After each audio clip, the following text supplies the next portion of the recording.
اور میں پہلے بھی سمجھا چکا ہوں، آخری اس میں بات یہ کہ جتنے ہمارے نوجوان بچے بچیاں ہمیں سن رہے ہیں، خدا را آپ اپنے فیوچر کے لیے سنجیدہ ہوں۔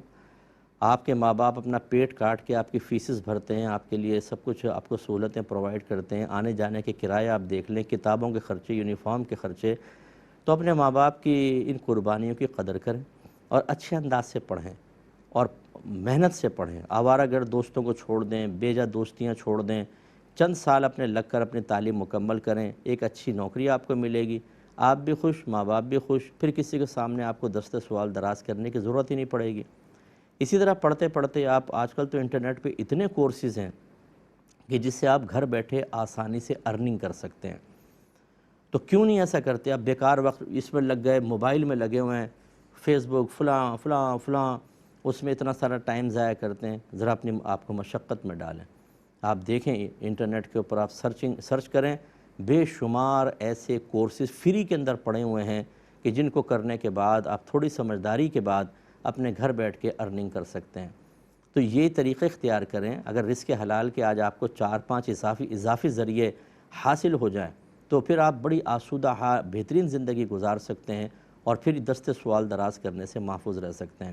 یہ خرابیاں اس وقت پیدا ہوتی ہیں کہ جب ایک نوجوان کی پڑھائی کا ٹائم ہوتا ہے تو وہ لڑکیوں کے ساتھ دوستی کے چکر میں ہوتا ہے، وہ انٹرنیٹ پہ چیٹنگ کر رہا ہوتا ہے، وہ آوارہ گرد دوستوں کے ساتھ گھوم رہا ہوتا ہے، سگریٹیں پینا، ادھر جانا ادھر جانا، غلط چکروں میں ہوتا ہے۔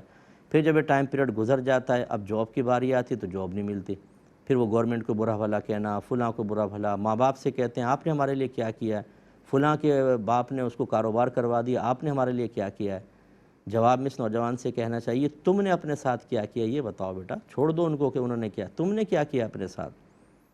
تو پھر یہ نتیجہ نکلتا ہے، پھر ایسے نوجوان اس وقت کو جاب کرتے ہیں، پھر اس کے بعد جب شادیاں ہوتی ہیں پھر بیوی کی تنگ دستی، بیوی بیچاری پریشان، بچے پریشان، پھر یہ دست سوال دراز کرنے پر مجبور ہو جاتے ہیں۔ اس کا مطلب یہ جو ایک ٹائم پیریڈ تھا جس میں آپ اپنے آپ کو خوددار بنا سکتے تھے، خود کفیل بنا سکتے تھے، اپنے بیوی بچوں کے لیے ایک خودداری والی زندگی قائم کر سکتے تھے، اس کو وقت کو آپ نے ضائع کر دیا۔ اب کس سے شکوہ کر رہے ہیں آپ؟ یہ کہنا جی گورنمنٹ جاب نہیں دیتی، یہ نہیں کرتی، ادھر احتجاج کرو ادھر احتجاج کرو۔ یہ احتجاج اپنے نفس کے خلاف کیوں نہیں کر لیا تھا آپ نے زمانہ طالب علمی میں؟ شیطان کے خلاف کیوں نہیں کیا تھا؟ اس لیے یہ کوئی عذر نہیں ہے کہ جی ہمیں جاب نہیں مل رہی، آپ نے کیوں نہیں سائڈ میں کچھ کورسز کر لیے؟ آپ پڑھے لکھے ہیں تو انٹرنیٹ پہ چلے جائیں، دیکھیں تو صحیح کیسے کیسے کورسز ہیں موجود۔ یوٹیوب پر آپ چلے جائیں، پورے پورے کورسز کا انٹروڈکشن لوگ پیش کر رہے ہوتے ہیں کہ چلو بھی آپ اس سے فائدہ حاصل کر لیں، کریں، آپ اس کو کر کے دیکھیں۔ اصل میں ابھی ایک صاحب مجھے ملے، انہوں نے کہا کہ مفتی صاحب ایک باہر کی کمپنی تھی، اس کو اتنے افراد جو تھے وہ عربک لینگویج بولنے والے چاہیے تھے، اور پر ہیڈ 50,000 سیلری کا انہوں نے کہا تھا، 50,000 سیلری۔